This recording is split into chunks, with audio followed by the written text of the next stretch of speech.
Hello दोस्तों, स्वागत है आपके अपने YouTube channel three little tutor में। आज हम आपके लिए लेके आए हैं नया वीडियो जो 6 मार्च का अपडेट है। बहुत सारे माता पिता कमेंट कर रहे हैं, इवन कि आधे से ज़्यादा कमेंट इसी पे आ रहे हैं कि फॉर्म कब आएंगे, फॉर्म कब आएंगे। तो मैं आपको 6 मार्च का अपडेट बता रहा हूँ कि 6 मार्च तक फॉर्म नहीं आए हैं। अभी तक फॉर्म आने की कोई सूचना नहीं है। इस संबंध में कोई ऑफिशियल गाइडलाइन भी नहीं आई है। हम लोग बार बार चेक कर रहे हैं कि फॉर्म आए कि नहीं आए, और जैसे ही फॉर्म आएंगे आपको सूचना दी जाएगी, इसलिए बहुत चिंता ना करें। अब दूसरा जो कमेंट बहुत सारा आ रहा है वो एज को लेकर आ रहा है, और जो तीसरा आ रहा है वो कैटेगरी को लेकर आ रहा है, और चौथा जो आ रहा है वो आ रहा है आपका आरटी कोटे को लेकर आ रहा है कि आरटी के लिए क्या क्या ज़रूरी है। तो इस वीडियो में हमने फॉर्म कब आएंगे और कैटेगरी कौन सा चुनेंगे, आरटी कोटा कैसे होगा, और उसके साथ कि किस उम्र के बच्चे क्लास 1 के लिए एलिजिबल होंगे, ये तीनों को हमने शामिल किया है। तो जैसा कि मैंने आपको बता ही दिया कि फॉर्म जो है अभी नहीं आए हैं, और जैसे ही फॉर्म आएंगे आपको बताया जाएगा। अब देखेंगे दूसरा, क्लास 1 के लिए उम्र कितनी होनी चाहिए, प्लस कैटेगरी कौन सी चुनें, और उसके बाद आरटी कोटा के लिए क्या करें। तो ये 3 कमेंट भी बहुत सारे आ रहे थे, तो इन 3 कमेंट को भी हमने शामिल किया है। सबसे पहले समझ लेते हैं कि बच्चे की उम्र कितनी होनी चाहिए, क्योंकि बार बार आप लोग कमेंट करते रहते हो कि डेट ऑफ बर्थ इतना है तो क्या एलिजिबल है कि नहीं। तो इसमें अच्छे से समझ लीजिए कि किस उम्र के बच्चे इसमें आएंगे। तो बच्चे की उम्र 6 से 8 साल होनी चाहिए। इसे और डिटेल में समझते हैं। बच्चे का जन्म 1/4/2015 से 1/4/2017 के बीच होनी चाहिए। तो इसका मतलब ये है कि 2015 के अप्रैल से 2017 के मार्च तक तथा 1 अप्रैल 2017 को जन्मे बच्चे एलिजिबल हैं। अब आप अपने बच्चे का डेट ऑफ बर्थ इस बीच अगर पाते हैं तो आपका बच्चा क्लास 1 के लिए एलिजिबल है। 2015 के अप्रैल 2015 से मार्च 2017 तक, 31 मार्च 2017 तक, इवन कि 1 अप्रैल 2017 को भी जन्मे बच्चे शामिल किए जाते हैं। तो उम्मीद करता हूं कि उम्र वाला समझ में आ गया होगा। नेक्स्ट है कि कैटेगरी कौन सा चुनें। तो पहली कैटेगरी होती है केंद्रीय कर्मचारी के बच्चे, जैसे आर्मी, रेलवे या डाक में जो हैं उन लोग कैटेगरी 1 चुनेंगे। उसके बाद आता है दूसरी कैटेगरी, केंद्रीय पीएसयू कर्मचारी के बच्चे, जैसे महारत्न कंपनियां, mini Ratna, AIIMS, IIT, NIT, IIM, central university, bank, ये सब क्या होती हैं, कैटेगरी 2 में आते हैं। तो ये आप कैटेगरी 2 चुनना है। अगर आप इनमें से किसी में हैं, एम्प्लॉई हैं, तो आप कैटेगरी 2 चुनेंगे।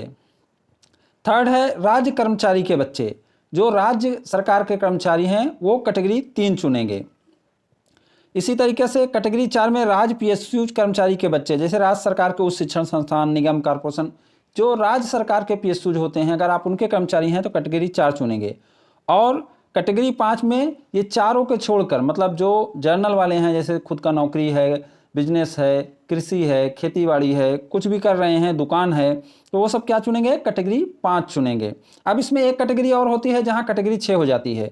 जैसे कोई केंद्रीय विद्यालय अगर उस शिक्षा संस्थान के अंदर है या किसी कंपनी के अंदर है, तो वो क्या होता है कि उस कंपनी की देख रेख में रहता है, उसकी ज़मीन में रहता है, उसकी बिल्डिंग में रहता है। तो वहाँ पर उस कंपनी या उच्च शिक्षा संस्थान के कर्मचारी जो होते हैं वो कैटेगरी 1 हो जाते हैं।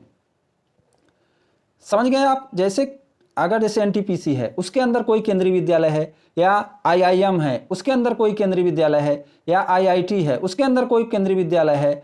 इस तरीके से जो केंद्रीय विद्यालय होते हैं, जो किसी रिसर्च इंस्टीट्यूट के अंदर या किसी शिक्षण संस्थान के अंदर है, तो वहाँ के कर्मचारी के लिए ही वो बनाए गए हैं। इसलिए वहाँ वो कर्मचारी कैटेगरी 1 हो जाते हैं, और बाकी कैटेगरी पीछे होती चली जाएगी। जैसे वो कैटेगरी 1 हो जाएंगे तो केंद्रीय कर्मचारी कैटेगरी 2, और केंद्रीय पीएसयू के कर्मचारी कैटेगरी 3, और राज्य कर्मचारी कैटेगरी 4, और राज्य पीएसयू के कर्मचारी के बच्चे कैटेगरी 5, और इन सबको छोड़कर जो रहेगा वो कैटेगरी 6 हो जाएगा। ये चेंजेस होते हैं।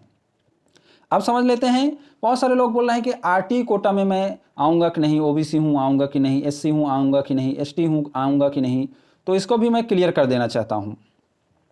तो आरटी कोटा के लिए ज़रूरी क्या है, आप वंचित समूह से हों, आपके पास वंचित समूह का प्रमाण पत्र हो, जैसे एससी, एसटी, ओबीसी या पीडब्ल्यूडी में आप हों।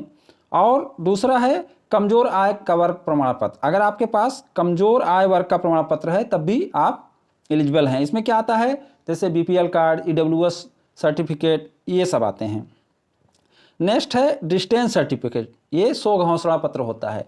तो आपके लिए 2 चीज़ जरूरी होती है, या तो आप वंचित समूह या कमजोर आय वर्ग में आते हों, एक चीज़ हो गई। दूसरा, आपके घर की दूरी आप केंद्रीय विद्यालय से शहरी क्षेत्र में 5 किलोमीटर और ग्रामीण क्षेत्र में 8 किलोमीटर से दूर नहीं होना चाहिए। आपको आरटी कोटा का लाभ तभी मिलेगा जब आपके पास दोनों क्राइटेरिया पूरा होता रहे। दोनों क्राइटेरिया क्या है? एक तो या तो आप वंचित समूह में हो या कमजोर आय वर्ग में हो, एक क्राइटेरिया दोनों मिलाकर हुआ। और दूसरा क्राइटेरिया हुआ कि आप शहरी क्षेत्र में केंद्रीय विद्यालय से 5 किलोमीटर और ग्रामीण क्षेत्र में केंद्रीय विद्यालय से 8 किलोमीटर दूरी पर निवास करते हों। ये दोनों चीज़ होना है, तभी आपको आरटी कोटा का लाभ मिलेगा।